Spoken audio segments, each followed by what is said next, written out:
All right. Hello, everyone. Welcome back to Franchise This, the podcast about franchising.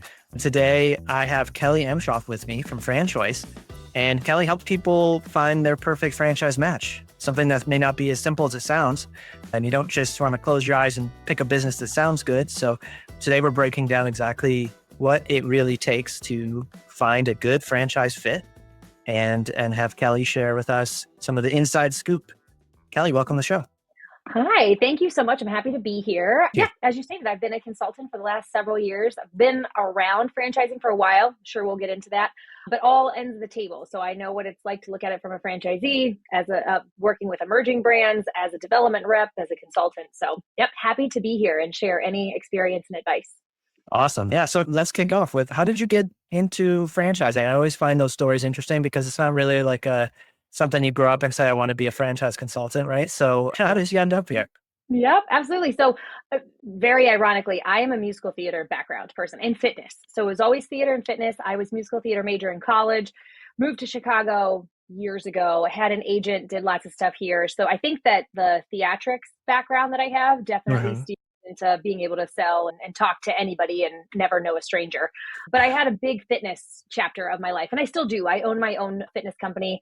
Started that back in 2018. So I'm with Kelly Fitness. It moved virtual with the pandemic and things like that. But I do have memberships and clients globally. There's some that pop in at their lunch break in Germany when I'm teaching at 5 a.m. Central, which is wild.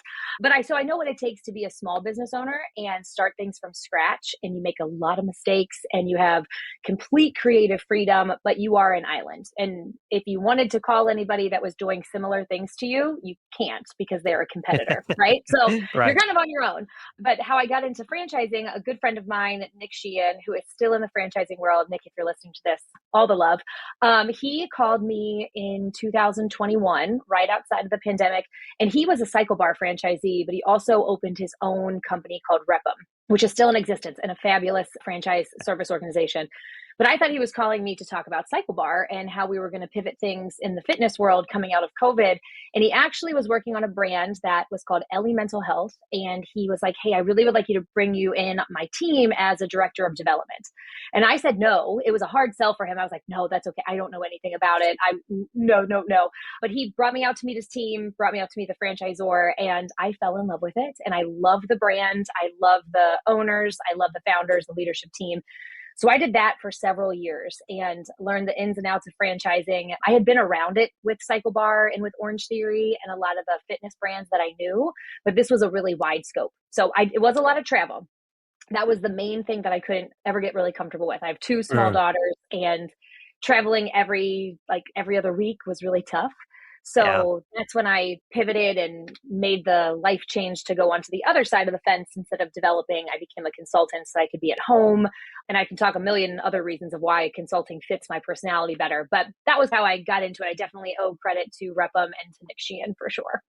Wow. That's awesome. It sounds like family is very important to you, as it is to me as well. And yeah, I can't imagine having to travel several times a month or every other week or anything like that. It is a lot. Yeah. My Yeah. girls would start crying every time I would bring Yeah. my suitcase Oh, out. And I'm like, it's just for a night. It's just for a night. But like, they're only young ones, right? So I could yeah. never be a volleyball coach or room parent because I wasn't there consistently. So that was a big push for me. Yeah, I get that. So now you have the freedom to work from home, travel here and there if you want to go to I travel conferences. twice a year. Twice a year. That Yeah. was it. Yeah, it's awesome. So I go for just and I'm a consultant with FranChoice. We'll talk plenty Hmm. about that. But I used to have to go to all of the conferences and obviously meet the team days and meet my candidates and things. So that's why it was a lot. And I think Hmm. that I got to know a lot of the conferences, like all the different franchise consultant networks. And it was very clear from the beginning that FranChoice was the best cultural fit for me. I absolutely love their organization, love the founders and all the other consultants in my network. So it was a great switch a couple years ago. That's really cool. And for those who are listening who may not be as familiar, like what exactly are the core services that FranChoice and you provide? Yeah. So I'm going to back it up even farther because sometimes I talk about Please. this with friends of mine and they're like, we don't understand what you mean by a consultant. So Yeah. within the realm, there are people that want to purchase or buy into a franchise system and they become franchisees, right? And before that, they would be considered franchise candidates. They're just looking and shopping around, right? Now, there are brands that are the franchisors, and so they own the concept, right? Mhm. And then consultants, franchise consultants are over here. And what we do is we don't have specific loyalty to any brand. I've actually, the FranChoice network that I work with, we do have a portfolio of brands that we've partnered with, but I have worked with candidates that are looking at some kind of concept outside of that portfolio. And I'm like, these are the pitfalls that I would still do. So we don't have an allegiance towards any kind of brand other than making sure that the candidate is asking the right questions, researching it thoroughly. I think there's a preconceived notion. I get called, they're like, oh, you're in franchise sales. I'm like, I'm actually not in franchise sales any longer. I'm just in a coach and a guide. So I bring it back to, I was a personal trainer for years being in fitness. And it's similar to that, where like a person would come to me and they're like, okay, I have a wedding in 12 months and I want to feel and look this way. What do I need to do? And I'm like, all right, well, we can't just jump right to that. We have to take the steps. And it's very Right. similar with consulting because I'll get people that'll talk to me and they'll be like, okay, so I want to exit corporate in 5 years and I want this and test and I want this and this. I'm like, okay, let's go all the way back and we're going to take baby steps. So franchise consultants are not, or they shouldn't be considered salespeople. They are coaches, they are mentors, people that know how to read an FDD, which is a franchise Right. disclosure document, people that know how to validate well with other owners. And also, a really good consultant, in my opinion, is someone that will tell you when franchising is not good for you. Yeah. So if someone's in the process and I just can tell that they're not going to follow instructions well and might not be good, I would rather tell them like, hey, I don't think this is the right path for you, than to have someone feel pushed into a decision. Right. Yeah. So it seems like almost flipping the script a little bit, like instead of really working for the franchisor, you're working for the potential Z, right? The interested party who wants to own a business, basically. Exactly. And my husband had asked me back when I was working with Ellie Mental Health, he was like, so what do you love the most about this job? Because I was going to move to another brand and stay with Repum and everything else. And I was like, honestly, I love the relationship that I can build with the candidate. And what's a bummer is that if they choose that Ellie's not the right one for them for a million different reasons, it's over. Right. And I'm Goodbye. like, okay, well, Yeah. thanks. See ya. Now Yeah. with candidates, we'll go through a round of investigations and none of those might be a good fit. But I've worked with, I just had a franchisee sign and get a part of the system. And it was, I shouldn't even say this out loud because it's such a long, but it took us like 13 months. And it was Yeah. fine because like he wasn't in the right place when we first started. And then things happened with family. But the nice part is that there's no pressure because it's not a Right. time-based thing. It's like, when is this going to make sense and line up for you? So You I do like, eventually got in place, like when the we time was did. right for them. Yeah. That's And I cool. think a lot of that was to the trust that I wasn't trying to get him to just sign with anything. I was like, listen, that's fine. This isn't the right one, then we'll go. So there shouldn't ever feel, if anybody is listening to this and you've worked with a consultant and you do feel that there's like a push, question it just a little bit because Yeah. really our job is to help you ask questions and figure this out on your own. So, Yeah. Now, for the potential franchisors listening, you, as you mentioned, you partner with some brands. And so you're more frequently representing them. Is that the idea? Those yep. are your in-house brands that you go to first, I assume, right? That is true. So we have our like home team, home office of FranChoice. They are the ones that meet with hundreds and hundreds, maybe thousands of franchisors, ask a lot of questions, figure out what the FDD looks like, and then they either say no or they bring them into our inventory. So there is somewhat of a process behind that. But for me, yes, the franchisors that we work with, I always say it's kind of like a win-win-win because I get to win because I love what I do. I have autonomy. I work for myself. I'm self-employed. I'm home. I work with exciting, aspiring entrepreneurs, right? So I think that entrepreneurs are so weird and it takes a very specific person to feel like this risk is worth it. But I did it too when I bet on myself back several years ago, right? So I love Right. talking with people that have that same drive and that same hustle. It's very exciting for me. Whether they end up doing it or not, it's an enjoyable process. So that's a win for me.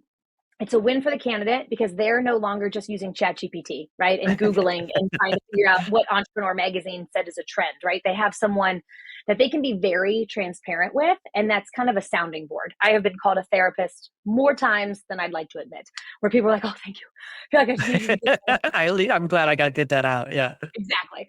But I think it is a win for the franchisors too. So if there are franchisors listening that are with us or not with a network, The win for them is that they receive very qualified candidates. By the time I were to introduce any of my candidates to a franchise company, they have been interviewed, they have been vetted, they've most likely been pre-approved with funding, and we know that they're financially qualified.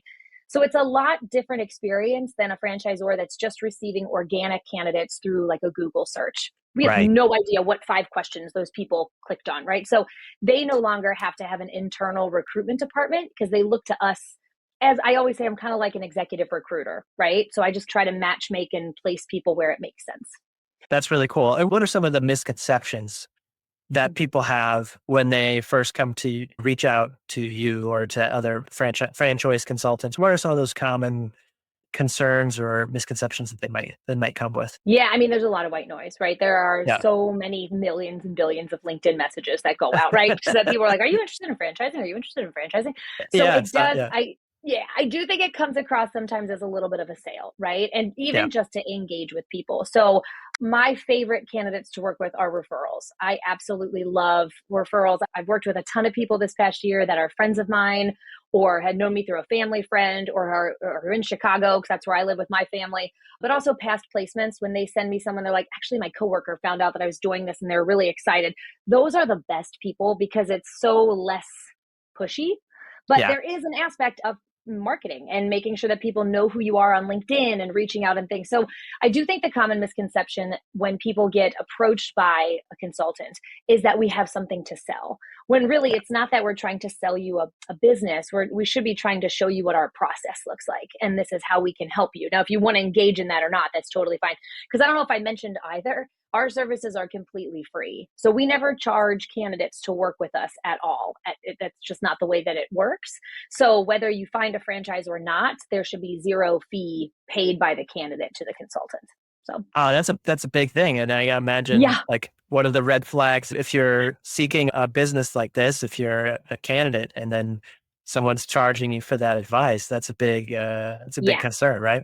That's a big one. Yeah, because really how it works is, and I'm very transparent about this, I don't like hiding how I get compensated because people are always like, okay, then how do That you they put food wonder. on the Yeah. table? Right. Yeah. Yeah. So if a candidate were to purchase a franchise or enter a system, that franchisor is the one that compensates us. Now, to be very clear, there is a franchise fee involved in every single investment, right? So if you were to get online and find X, Y, and Z franchise, you'd pay the same franchise fee than if you used me. There's no difference for the candidate. It's just the franchisor has decided that we would like to pay the franchise consultant because we want to use their services. So it's a much more between the franchisor and franchise consultants. The candidate has zero skin in the game towards paying one of us. So I gotta imagine some of that too is like regulatory and mandated that, these, I think I would find some comfort in knowing that I'm not going to get ripped off if I use a consultant because it would be exactly. against the law, right? Exactly. There are lots of regulations, Yeah, 100%. And that's why it's like, we're not really agents of the sale. That's the biggest right. thing. Like we're just here to mentor, ask questions. And then we very much put it on you of like, we'll teach you how to investigate, but then it's your decision at the end of the day. Mhm. Right on. Yeah. So, in this show, we normally talk about what mistakes a franchisor makes and what challenges they have and they overcome. But I think it might be interesting to hear your opinion on what are some of the common challenges that candidates face. Somebody Mhm. who is maybe walking into this without any experience whatsoever, not an existing franchisee of any kind, someone probably in the Yep. corporate world, I assume, right? Like, what are some of their biggest pitfalls? There's a few. Let's go through a few of them if we have enough time. Yeah. So I Yeah. would say the first one is that people want to make snap decisions, and it's not a quick decision, right? I have had one candidate, God love her if she's listening to this, she was my one and only that was able to do this. But usually when I introduce concepts, there's a handful of them, right? And I tell them all, I'm like, go in as objectively as you can. Please try not to fall in love with anything, try not to hate anything, because you just don't know enough yet. You really have to see the numbers. You need to talk to other owners, all the things. But she went through the first round and she was like, I'm buying this one. I love it so much. I love it. I love it. And I'm like, you don't know enough to love it. But it Yeah. was actually, she went through her entire due diligence, but it was the one that she ended up going with. Most of the time, it's the wild card. It's the one that no one would ever think it's that legger, but something about it shifts. So I would say for anyone listening, don't feel rushed. You should go. It's a task-based process, not a timed-based process. You've got to be able to check everything off the list. So I definitely think people assume that they get to learn and then they sign. It's like, no, no, no. There's lots of things that go into a due diligence process. Everybody works differently because everyone has different motivations. So for example, like my guy that took 13 months, he had a full-time job. He needed something he could build on the side, but he also had his fourth child in the middle of that, and Oh, they wow. moved unexpectedly. So like life happens, right? But I've had people that have lost their jobs, unfortunately. They get laid off and they come to me and they're like, my severance runs out in 60 days. Can we make a decision by then? And I'm like, can you? Like, it's not me Yeah. making a decision. So it is how much time and effort you want to put into it. So I definitely say the time it takes is a misconception. I also think people have a misconception on what franchising is. Everyone Yeah. I talk to is like, so do you have Chick-fil-A? Do you have Subway? What about? And I'm like, wow, Do those you are well represent known. McDonald's? Yeah. I'm like, we Yeah. don't, we don't. Yeah. They don't. First of Yeah. all, They don't need. Yeah. they don't need you. Exactly. They're Yeah. basically sold out. You also have to do like 10 to get in. And Yeah. food and beverage is tough. Talk to any franchisee that's been in food and beverage. It's a tough market, right? So I have my own preferences because my husband and I have our own franchise, but we have things that you would never even imagine are franchises, right? So senior care is a franchise, home restoration, and when homes flood, or I mean, we literally have one that's people going and doing pet waste management, like you're picking up dog poop. You know what I mean? So it's Pooper. pooper sewer. Exactly. There are so many different types. So I think I always ask my candidates to come in with a blank slate as much as you can. I want you to let go of anything that you think you might want, because our job is really not to be like, what are you the most passionate about? Or what is this? Because no, it's what are you good at? Like if you can step into a system, no matter Right. if it's a product or a service, but you're good at what it takes to be successful, that's the key right there. So definitely misconceptions about what franchising is. And then I think it's also the idea, the last one I'll tell you that people make mistakes on sometimes is that the franchisor will sell to them and give them an award no matter what. And franchisors Yeah. don't. Yeah.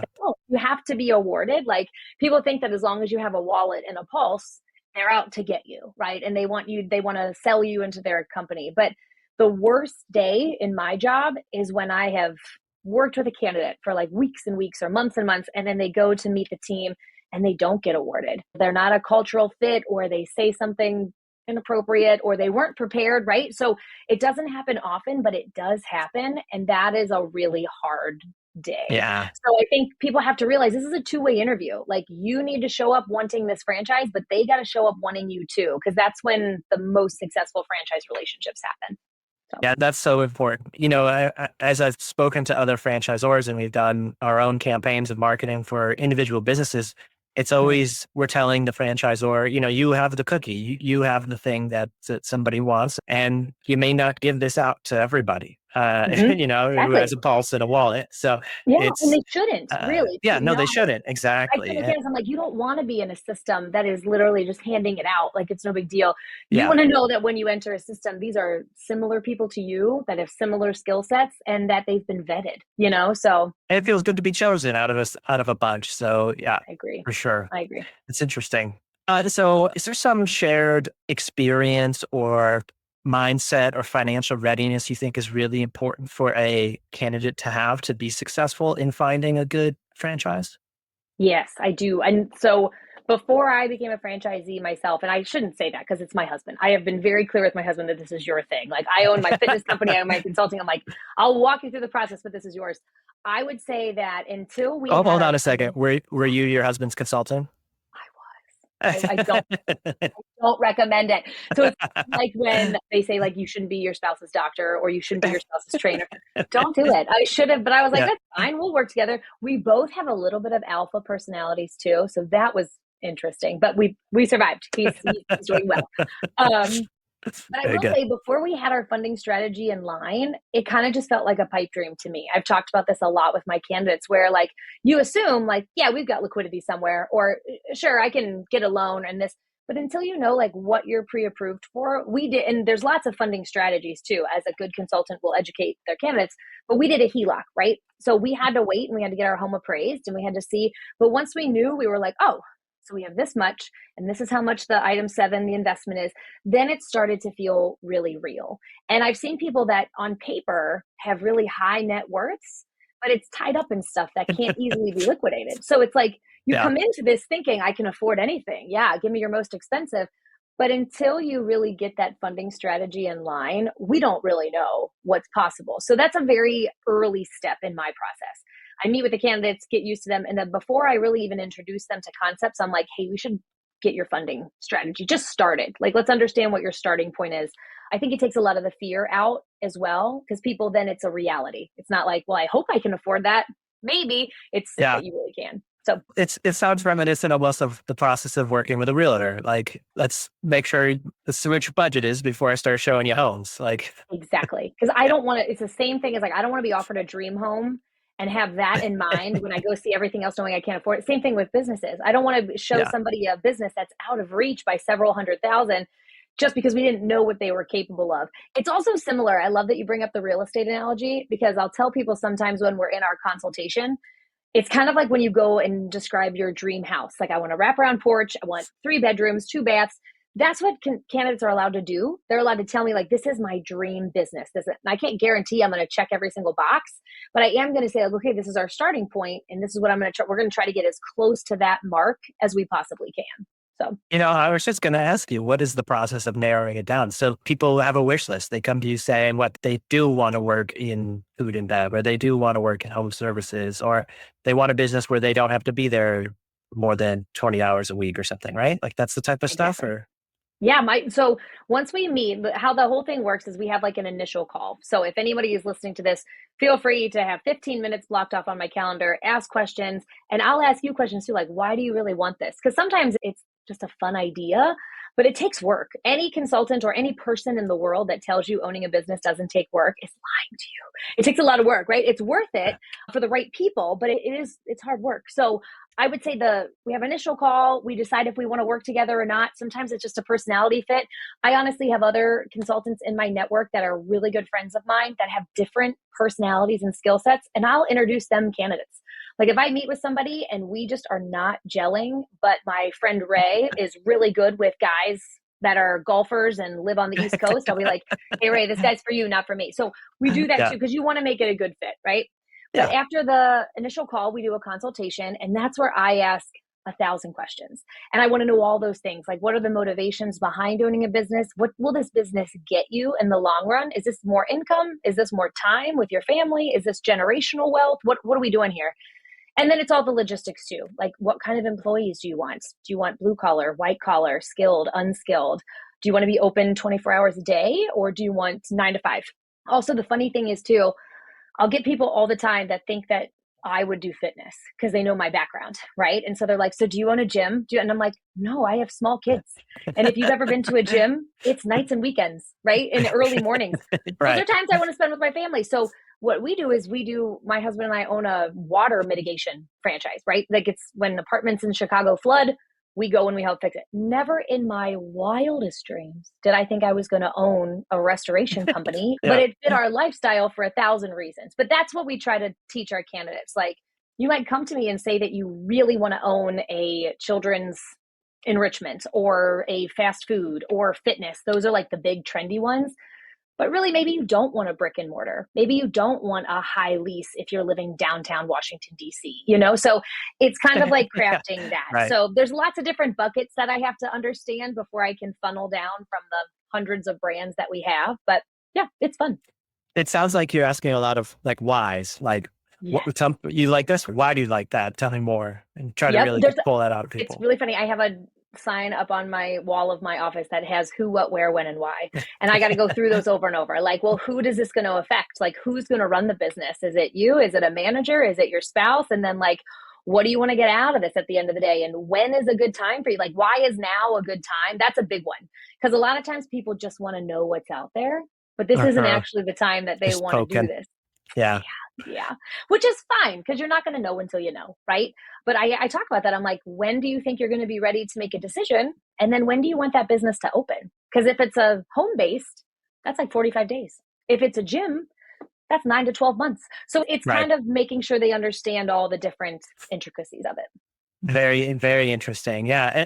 And I gotta imagine there's people who just are never going to come around to it, that are, they somehow ended up in your sphere, and they're never gonna own a franchise. Yep. I think we all got friends who have big dreams and have zero action, right? Like, Yes. I want to Well, do I that, do but think, then they don't. yeah. And I think, and I'm okay with that. And Yeah. how I'm totally okay with that is that I would so much rather someone, whether it's fear or whether it's knowing that I don't have the bandwidth for that, I would rather them tell me before they ever sign a franchise agreement than the candidates that sign thinking that they Uh, were pressured into it and then they end up failing. Like that's my worst case scenario, right? I would yeah, so much rather somebody pull themselves out and be like, no, this isn't for me, because it's not for everyone. it is It's not. definitely not. There are people that like the W-2, corporate America, check in, check out, and done. And then there are people that are just tired of being told what to do and want the Yeah. autonomy. So it's totally Yeah. fine.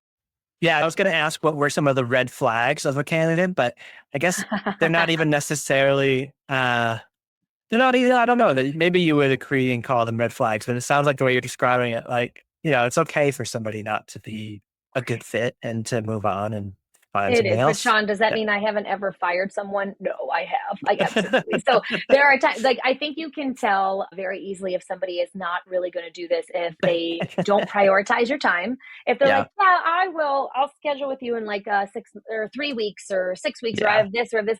If it's not a I'll priority, read and an that's fine. FDD next month. Yeah. Exactly. And I'm like, Yeah. okay, yeah, we're not going anywhere. But the other thing is fear. Fear is a Yeah. very easy thing to spot. Even for people I work with candidates all the time. They're like, oh no, I don't, never been afraid of anything. I'm fine. I'm like, okay, well, it's coming up a little bit here and there. So I'll be very blunt and be like, let's just talk about it. Like, what's the It's risk coming thing? up a little.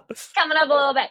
So there are Yeah. times where I'm like, I just don't know if franchising is the right space for you. So, Right. or there's times where I'm like, listen, when this becomes a priority for you, I also will make it a priority. But I also relate it back to fitness, because I used to have candidate or clients that would train with me that literally just wanted to talk and they didn't actually want to do any of the work. And I would end up firing them. I'm like, listen, if we're not here to see results and see progress, go work with a different trainer, because that's what I Yeah. want to do. Same thing with consulting. Like, if you just want to talk and hang out, sure, but I'm not going to prioritize that. But if we want to actually Right. figure out if we're doing this or not, then let's go. So That's very cool. Yeah.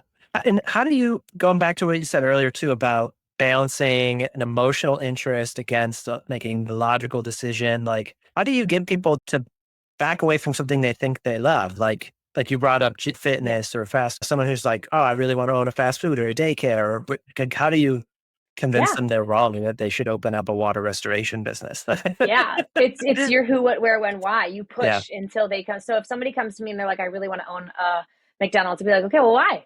Well, I mean, it's clearly successful. And I'm like, is it? What numbers have you seen? Do you know what the margins are? Because that high. But like, and they're like, okay, so you want to work with unskilled staff that you're going to have to do pretty much a group interview every single Friday, so you got a deep enough bench when people call off. You've told me that you really like culture and you like team development, but these minimum wage workers, it's going to be really hard to do that. That's good though, right? Yep. Okay. You're open 365 days a year, even on Christmas. You don't need to be home with your family on Christmas, right? Absolutely not. That's great. You also probably are going to need to get 10 of these in order to buy into the franchise. Did you want to do like a multi-million-dollar? Absolutely. So you just keep asking questions. And they end up coming around to it. But the thing is, I give total credit to my candidates, because if I wouldn't have gone through this process, I wouldn't have known either. And so that's why it's not that I need them to totally wipe out everything. I just need them to trust me.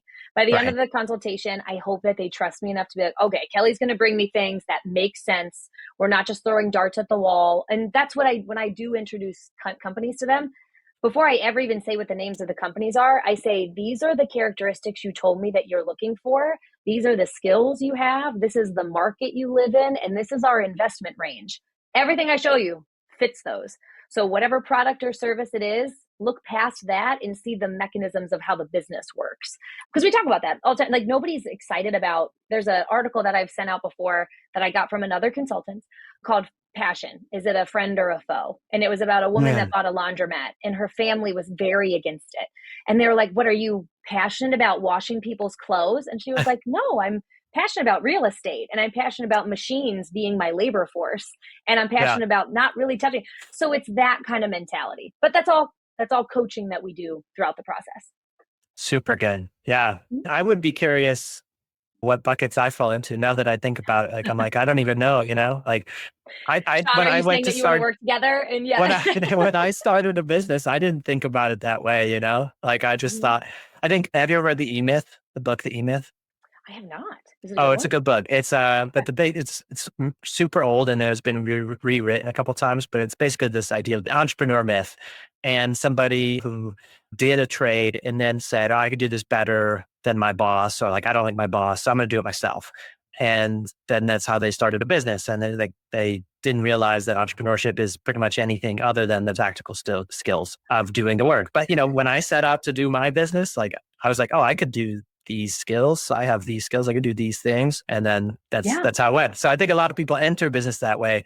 And like you said, the difference between like starting your own small business and being on an island versus having a consultant guide you through a process and really find the right fit for you in a franchise, that's got to be night and day. I'm sure Yeah.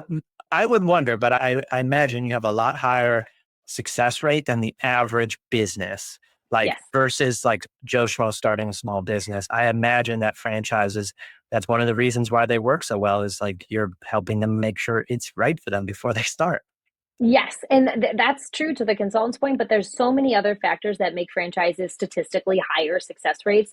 Not, first and foremost, you're buying a system. So Right. like you're buying something that has been proven and tested. Now, again, does that mean that it's just a field of dreams mentality of if I build it, it's successful? No, you Yeah, have of to course work not. at it. But I will say, like, to the point of where I couldn't call anybody in the fitness world and ask for advice because they were competitors. In a franchise, sorry, in a franchise, you call other franchisees that work in other markets and you say, "Hey, I'm running into this issue. How did you get around this?" And they help you because all ships, like rising tides raise all ships when you're in a franchise. Like you want the reputation to be solid across the country. You don't want people Google searching your franchise brand and seeing horrible reviews. So it's another reason why franchisors have a vetting process. They don't Right. want to let in a bad apple that's a nightmare to operate with and that's going to drain their brand reputation.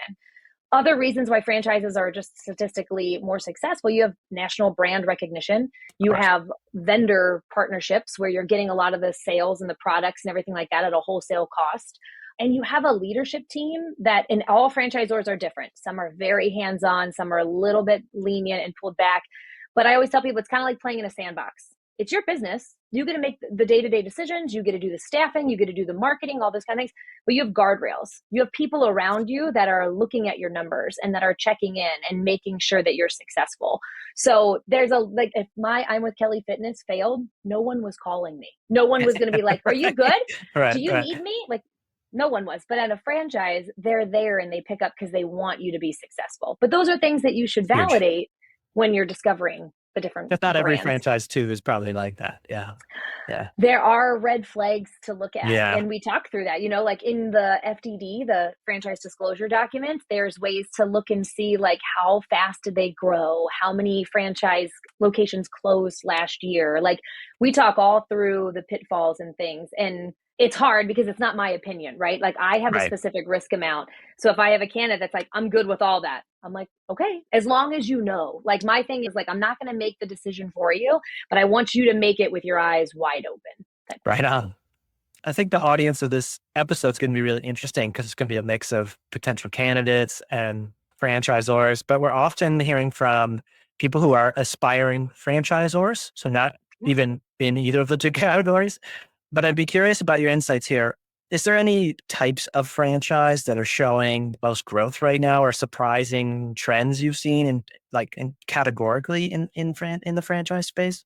Yeah, that's a great question. I think there's been a lot. I mean, there's always fitness concepts. Every day there's fitness concepts and things. And the big thing that I look for there is experience in the franchisor.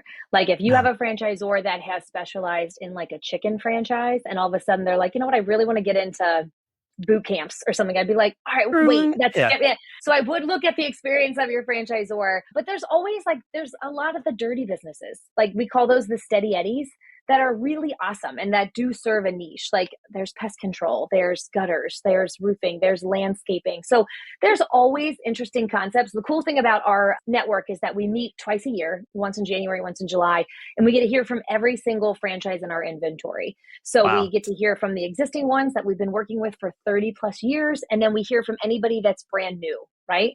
You can be a new franchise, you can be newer to franchising as a franchisor, but maybe they've been around with their corporate locations for 15 years, right? So we Right. look at all of that. So we definitely educate our candidates all the time on what an emerging brand is, and you have to have a specific risk tolerance to do that. But for any franchisors listening, I definitely think it's worthwhile to reach out to any franchise consultant network. They'll ask you lots of questions, make sure your FDD is set up in a certain way. And if there's any small business owners that are thinking about franchising, it can be an amazing way, because the best way I've heard it described is I worked with a franchisor that said, we really know what it's like to work in Minnesota, and we have our 15 corporate locations here, but I don't know the community in Orlando, and I don't know the community in San Francisco. So I believe in the concept of my brand, but I want local owners to bring their flair to it. And it's so true. So if you do have small business owners that listen to this and they're like, you know what, like, I think my company is solid, whatever like product or service I'm offering, and I want to see it grow, but I don't want to handle the different cultures of communities. I want local people. Have your systems in place, have obviously your financials ready to go, but contacting a franchise network or a franchise consultant just to ask questions is a great place to start. Yeah, it sounds like consultants are for everybody, and FranChoice really offers both sides of the table there. So that's really, it'd be a great resource. We started working with a brand that has been around for 100 years, a farm that has been around for 100 years. And then they just started a franchise model on the farm as a coffee and ice cream place. And so it's kind of a cool story. It's like, yes, emerging brand, but like, you know, but 100 years experience coming to the table as well. So, which is amazing. Yeah. So yeah, you can be newer to franchising, but not newer to that space, which is really exciting. So yeah, exactly. So I normally ask people, what are some of the hot takes that they have, like something that's counterintuitive. I wonder if anything comes to mind for you with your experience, like maybe opposite advice than what's normally given. Is there anything like that you could think of? That's a great question. I'm trying to put myself in the shoes of all the different types of people that you have listening to this podcast too. I guess I would say, if you're out there and you're just listening because you're curious about the franchising industry, I would say call someone that you trust, or obviously myself or anybody else in a network, and just ask questions. Like, just be curious. That's what I would say. I think people go in thinking that if they open this can of worms, they're going to be pushed down a certain path, and you're really not. And so I would say that sometimes franchising is not even on somebody's radar, but they have all the qualities that would make them a successful franchisee. And it is a really successful way to earn income. Like, I've seen it work for so many different individuals and for myself.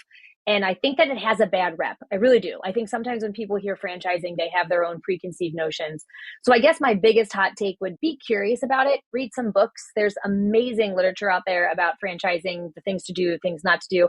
But then connect with a consultant. There's so many of us. Find someone that you trust, that you can have open and honest conversations with, and then just see what happens. Because a really good consultant will tell you, hey, I don't think this is right for you. Or the other thing is too, is it could be not right now.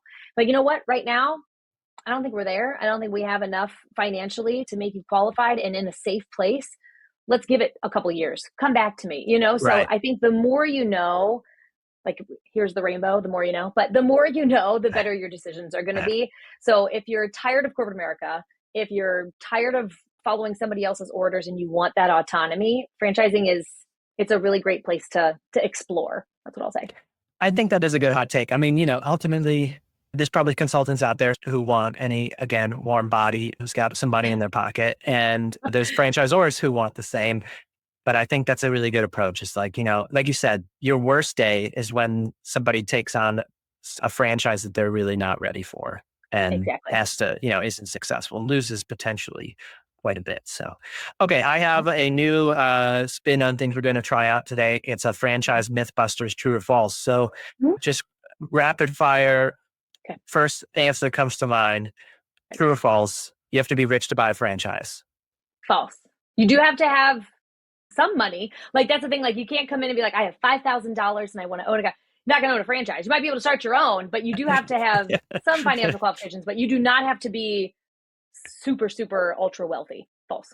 You cannot finance a franchise. You have to pay cash. False. Everybody. I would say 99% of the candidates I work with finance in some way, like rarely. Like, why not just keep that money in your pocket? Use somebody else's money. Yeah. Right on. All right. What about the more expensive the franchise, the better it is? False. False. False. False. It is so much more about, you can get a sub $100,000 franchise and do really, really well with it. And I'll do one last thing. I know I'm supposed to go quickly on these answers, but like you could have a really high, like multi-million-dollar investment over here and then have one revenue stream from that. Or you could take those millions of dollars you were going to invest and have 7 over here and have 7 income streams. Like the beauty of franchising, in all honesty, is the repeatable nature of it. If it works once, why wouldn't it work 5 times? And then you also are looking at resale value, because everybody that buys into a business is eventually going to sell it one day, hopefully at a multiplier. And 5 businesses doing really well over here is way more attractive to a buyer than one stranded location over here. So. Absolutely. Yes. Yeah, that's great news for the franchise as well. Yeah. What about this one? We hear this often, that a franchise, like passive income franchise, require no involvement from the owner whatsoever. You could just fall asleep on your couch and make money. Huge red flag. And even there are franchisors that say that, and God love you if you're listening to this. If you have a payroll, you are working and you have things going on. I always tell people, I'm like, if that's what you want, just put it in Bitcoin. Put your money in the stock market, and then you can go fall asleep on the couch all you want. Don't have to worry about it. But if you own a business, no matter how passive, you have to have, unless you want to have a bad business. But I mean, anybody that I talk to, I want them to be wildly successful. So I'm like, you better budget some time. You can get it to where you're owning a team, but you always need to have your finger on the pulse of that business. Yes. And then I think we often hear this from candidates, but you need prior experience in the industry in order to succeed. No, that's false too. And that's one of the beauties of franchising. Like my husband and I had absolutely zero. I had never really spoken to plumbers before we got into water restoration, But again, that's the beauty of the franchise, where like they sell you a process and a system. So it's not about like me being a fitness professional for 20 years and then getting a gym. I didn't want to work those hours. I didn't want to have that kind of staff. I didn't want that kind of overhead. So it was much more about like taking your skills. If you are a trainable, now I will tell you one last thing too.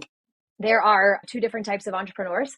There are creative and there's like an executor. Creative ones want to be the brand name. They want to make all the shots. And those are awesome people. They are not good franchisees. Like, go do your own thing. But if you can execute, and if you can be like, if you're a list person, whenever I talk to a candidate and they're like, I really like lists, I'm like, oh, yes. Yay. Yeah. That's what a franchise, because it's literally, they're going to hand you an operations manual and say, this is how you get to profitability. Now you have to do the work, but there's a blueprint on how to do it. And it's been tested by other people before you. So they've already done it, So no, you do not need prior experience, but you do need to have the skill sets required to do the work.